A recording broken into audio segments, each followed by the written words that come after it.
নমস্কাৰ সকলোকে স্বাগতম জনাইছো চেনেলটোৰ আকৌ এটা নতুন ভিডিঅ'লৈ সো আজিৰ ভিডিঅ'টোত আমি যি 2026 চনৰ 1 ফেব্ৰুৱাৰী তাৰিখে অনুষ্ঠিত হ'বলগীয়া গুৱাহাটী হাইকোৰ্টৰ জেডাবল এক্সামৰ বাবে 25টা ভেৰি ইম্পৰ্টেন্ট জিকে কোৱেশ্চন লৈ আহিছো এক্সপেক্টেড জিকে সেট 1 হয় এইটো তো আজিৰ পৰা নতুন সিৰিজ এটা আৰম্ভ কৰিছো তো টোটাল 25টা কোৱেশ্চন আছে আৰু শেষত আপোনালোকৰ বাবে এটা কোৱেশ্চনাৰি থোৱা আছে গতিকে ভিডিঅ'টো আপোনালোকে শেষলৈকে চাব আৰু এই কোৱেশ্চন কেইটাৰ ভিতৰত আপোনালোকৰ কিমানটা শুদ্ধ হয় 25টাৰ ভিতৰত কমেন্ট কৰি জনাব আৰু এতিয়ালৈকে আপোনালোকে যদি টেলিগ্ৰাম চেনেলটোত জয়েন হোৱা নাই তেনেহলে কিউআৰটো স্কেন কৰি জয়েন হ'ব পাৰে নাইবা এই লিংকটো ডেসক্ৰিপচন বক্সত দিয়া আছে ইয়াত ক্লিক কৰিও টেলিগ্ৰাম চেনেলত জয়েন হ'ব পাৰে সো প্ৰথম প্ৰশ্নটো হৈছে the first speaker of Lok Sabha was দেশ লোকসভাৰ প্ৰথম অধ্যক্ষ কোন আছিল জি.ভি. মাভালাঙ্কাৰ মনোহৰ যোশী জি.এছ. থিলনে বল্লভভাই পেটেল অপশন এটো হ'ব শুদ্ধ উত্তৰ জি.ভি. মাভালাঙ্কাৰ আছিল লোকসভাৰ প্ৰথম অধ্যক্ষ বা ফাৰ্ষ্ট স্পিকাৰ অফ লোকসভা আৰু এখেতক দাদা সাহেব বুলিও কোৱা হয় এটো মনত ৰাখিব দাদা সাহেব বুলিও কোৱা হয় লগতে ফাদাৰ অফ লোকসভা বুলিও কোৱা হয় এখেতক জি.ভি. মাভালাঙ্কাৰক ফাদাৰ অফ লোকসভা বুলিও কোৱা হয় Next প্ৰশ্নটো হৈছে the Naranarayan Setu over the Brahmaputra river in Assam connects the district of Desh মানে ব্ৰহ্মপুত্ৰত থকা নৰনাৰায়ণ সেতুখনে কোন দুখন জিলাক সংযোগ কৰে আমাক সুধিছে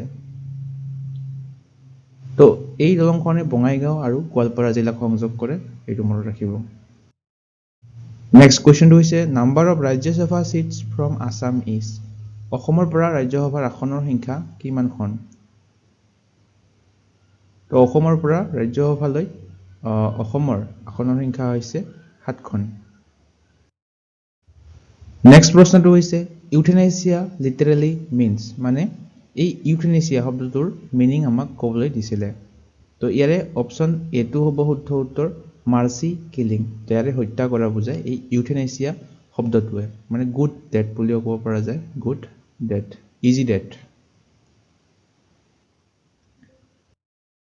Next question to is who was the first recipient of Gyanpith Award in Assam? অসমৰ পৰা জ্ঞানপীঠ বঁটা লাভ কৰা প্ৰথমজন ব্যক্তি কোন আছিল ইম্পৰ্টেন্ট কোৱেশ্চন হয় এইটো অসমৰ পৰা প্ৰথম জ্ঞানপীঠ বঁটা লাভ কৰিছিল বীৰেন্দ্ৰ কুমাৰ ভট্টাচাৰ্য অপচন ডি টু হ'ব শুদ্ধ উত্তৰ কিমান চনত লাভ কৰিছে সেইটো মনত ৰাখিব 1979ত লাভ কৰিছিল 1979ত কোনখন কিতাপৰ বাবে লাভ কৰিছিল তেখেতৰ এখন উপন্যাস আছিল মৃত্যুঞ্জয় নামৰ এইখনৰ বাবে তেখেতে এই জ্ঞানপীঠ বঁটাটো লাভ কৰিছিল Next question to is the author of the book A Brief History of Time. A Brief History of Time নামৰ এই গ্ৰন্থখন কোনে লিখিছে এই চাৰিজনৰ Carl Sagan John Schwarz Michael Green নে ষ্টিভেন হকিং অপচন ডি টু হ'ব শুদ্ধ উত্তৰ ষ্টিভেন হকিঙে লিখিছিলে A Brief History of Time এই কিতাপখন নেক্সট প্ৰশ্নটো হৈছে in which year was Guwahati university established Guwahati বিশ্ববিদ্যালয় কেতিয়া স্থাপন কৰা হৈছিল বহুবাৰ সুধিছিলে এই কোৱেশ্চনটো প্ৰিভিয়াছ ইয়াৰত অপচন এ টু হ'ব শুদ্ধ উত্তৰ 1948 চনত গুৱাহাটী বিশ্ববিদ্যালয় স্থাপন কৰা হৈছিল গুৱাহাটী ইউনিভাৰ্চিটিৰ বৰ্তমান ভাইচ চেঞ্চেলৰৰ নাম কি আপোনালোকে কমেন্ট কৰি জনাব নেক্সট কোৱেশ্চনটো হৈছে the first chief minister of Assam is অসমৰ প্ৰথম গৰাকী মুখ্যমন্ত্ৰী কোন আছিল এই চাৰিজনৰ একেবাৰে সহজ প্ৰশ্ন গোপীনাথ বৰদলৈ আছিল অসমৰ প্ৰথম মুখ্যমন্ত্ৰী তেখেতক লোকপ্ৰিয় বুলিও আমি সকলোৱে জানো লোকপ্ৰিয় গোপীনাথ বৰদলৈ নেক্সট প্ৰশ্নটো হৈছে in which year Kaziranga wildlife sanctuary was elevated to a national park মানে আমাক সুধিছে যে এই কাজিৰঙা বন্যপ্ৰাণী অভয়াৰণ্যখন কেতিয়া ৰাষ্ট্ৰীয় উদ্যানলৈ উন্নীত কৰা হৈছিল ইম্পৰ্টেন্ট কোৱেশ্চন এইটো এটা কাজিৰঙা বন্যপ্ৰাণী অভয়াৰণ্যখনক ৰাষ্ট্ৰীয় উদ্যানলৈ উন্নীত কৰা হৈছিল 1974 চনত এইটো মনত ৰাখিব 1905 চনত এইখন প্ৰথম ৰিজাৰ্ভ ফৰেষ্ট হিচাপে টাইটেল লাভ কৰিছিল আৰু 1950 চনত ওয়াইল্ড লাইফ স্যাংচুৱেৰী হয় তাৰ পিছত 1974 চনত ইয়াক নেশনেল পাৰ্ক হিচাপে ঘোষণা কৰা হয় লগতে এই কাজিৰঙা ৰাষ্ট্ৰীয় উদ্যানখন এখন ওয়াৰ্ল্ড হেৰিটেজ সাইট হয় ইউনেস্কোৰ এইটো হৈছিল 1985 চনত ওয়াৰ্ল্ড হেৰিটেজ সাইট হিচাপে Next question to is Pani Dihing Wildlife Sanctuary in Assam is famous for Panidihing বন্যপ্ৰাণী অভয়াৰণ্যখন কিহৰ বাবে বিখ্যাত? বাঘ, হাতী, ৰাইনোচেৰছ নে পৰিভ্ৰমী চৰাই? অপশ্যন ডিটো হ'ব শুদ্ধ উত্তৰ মাইগ্ৰেটৰী বাৰ্ডছ, অৰ্থাৎ এই পানীদিহিং বন্যপ্ৰাণী অভয়াৰণ্যখন পৰিভ্ৰমী চৰাইৰ বাবে বিখ্যাত।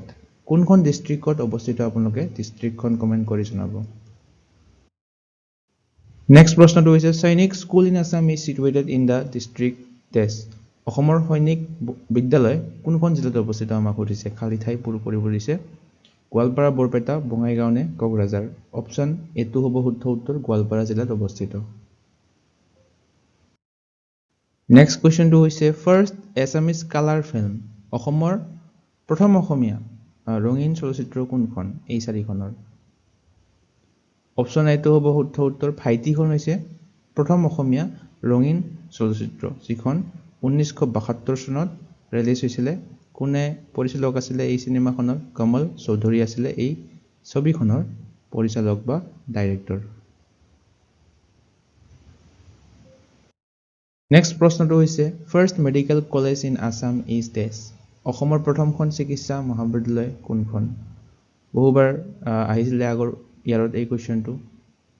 অপশ্যন এটো হ'ব শুদ্ধ উত্তৰ আছাম মেডিকেল কলেজ, যিখন ডিব্ৰুগড়ত অৱস্থিত। এইখন আছিলে প্ৰথমখন চিকিৎসা মহাবিদ্যালয় অসমৰ, আৰু এইখনক প্ৰথমতে বেৰী হোৱাইট মেডিকেল স্কুল নামেৰেও জনা গৈছিলে। প্ৰথমে এইখনক এইটো নামেৰে জনা গৈছিলে বেৰী হোৱাইট মেডিকেল স্কুল। এইটো মনত ৰাখিব। 1947 চনত এইখন স্থাপিত হৈছিলে। নেক্সট প্ৰশ্নটো হৈছে which eminent personality of Assam is popularly known as Kalaguru.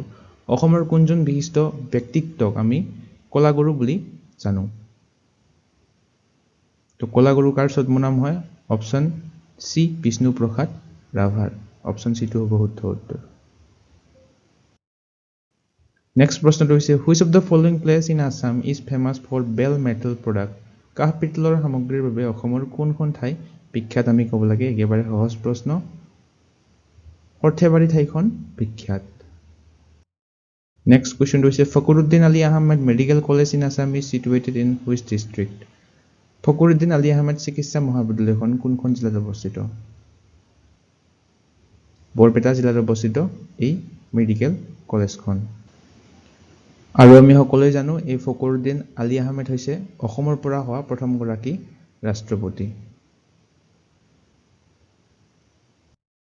Next কুৱেশ্যনটো হৈছে Sattriya dance is recognized as a classical dance by Sangeet Natak Akademi of India in which year. মানে খালী ঠাই পূৰ কৰিব দিছে। সত্ৰীয়া নৃত্যটো ভাৰতীয় সংগীত নাটক একাডেমীয়ে কেতিয়া এক ধ্ৰুপদী নৃত্য হিচাপে স্বীকৃতি দিছিল? ভেৰি ভেৰি ইম্পৰ্টেণ্ট কুৱেশ্যন এইটো এটা, সকলো এক্সামৰ বাবে ইম্পৰ্টেণ্ট হয়। অপশ্যন চিটো হ'ব শুদ্ধ উত্তৰ 2000 চনত সংগীত নাটক একাডেমীয়ে ভাৰতীয় সংগীত নাটক একাডেমীয়ে সত্ৰীয়া নৃত্যটোক ধ্ৰুপদী নৃত্য হিচাপে স্বীকৃতি দিছিল।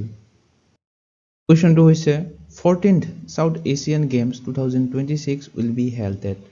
14তম দক্ষিণ এছিয়ান গেমছ 2026 ক'ত অনুষ্ঠিত হ'ব? তো চাউথ এছিয়ান গেমছৰ ওপৰত আগতেও কুৱেশ্যন আহিছিলে, এইটো মনত ৰাখিব, ইম্পৰ্টেণ্ট হয়। তো এইটো নেক্সট চাউথ এছিয়ান গেমছ হ'ব 2026টো পাকিস্তানত অনুষ্ঠিত হ'ব। অপশ্যন ডিটো হ'ব শুদ্ধ উত্তৰ। নেক্সট প্ৰশ্নটো হৈছে which dance is also' known as bamboo dance of Mizoram. কোনটো নৃত্যক মিজোৰামৰ বাঁহ নৃত্য বুলি জনা যায়? তো এই কুৱেশ্যনটো আমি আগতে ডিছকাছ কৰিছিলোঁ, ভেৰি ভেৰি ইম্পৰ্টেণ্ট কুৱেশ্যন হয়। অপশ্যন চি চেৰাও ডান্স, অৰ্থাৎ মিজোৰামৰ এই চেৰাও নামৰ ডান্সটোক মিজোৰামৰ এটা বাঁহ নৃত্য হয়। তো সেইটোক বেম্বু ডান্স বুলি কোৱা হয় মিজোৰামৰ। নেক্সট প্ৰশ্নটো হৈছে in which of the following states in India hornbill festival is held. Hornbill উৎসৱ ক'ত অনুষ্ঠিত হয়? তো শেহতীয়াকৈ হৰ্ণবিল উৎসৱ অনুষ্ঠিত হৈছিলে। ক'ত অনুষ্ঠিত হয়? নাগালেণ্ডত অনুষ্ঠিত হয়। আৰু যিটো বৰ্তমান 2025 চনত হৈ গ'ল হৰ্ণবিল ফেষ্টিভেল, এইটো কিমান সংস্কৰণ আছিলে? 26th এডিশ্যন আছিলে এইটো হৰ্ণবিল ফেষ্টিভেলৰ।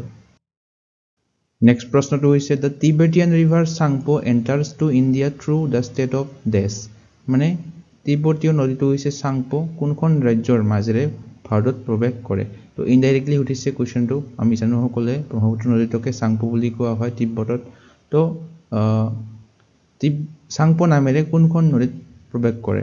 আমি ক'ব লাগিব অৰুণাচল প্ৰদেশত প্ৰৱেশ কৰে অৰুণাচল প্ৰদেশত চাংপো নদী কি নামেৰে জনা যায় দিহাং বা চিয়াং বুলি কোৱা হয় অৰুণাচল প্ৰদেশত আৰু অসমত প্ৰৱেশ কৰাৰ পিছত ব্ৰহ্মপুত্ৰ নামে আমি সকলোৱে জানো নেক্সট প্ৰশ্নটো হৈছে which of the following states was the first to have adopt Panchayati Raj in India তো পঞ্চায়তী ৰাজ ব্যৱস্থা কোনখন ৰাজ্যই সৰ্বপ্ৰথমতে গ্ৰহণ কৰিছিল ইম্পৰ্টেন্ট কোৱেশ্চন এইটো এটা প্ৰিভিয়াছ ইয়াৰ কোৱেশ্চনত আহি গৈছিল এই কোৱেশ্চনটো পঞ্চায়তী ৰাজ গ্ৰহণ কৰা প্ৰথমখন ৰাজ্য আছিল ৰাজস্থান ৰাজ্যখন প্ৰশ্নটো হৈছে Who was the first Indian Governor General of Independent India? স্বাধীন ভাৰতৰ প্ৰথম গভৰ্ণৰ জেনেৰেল কোন আছিল ভেৰি ইম্পৰ্টেন্ট কোৱেশ্চন এটা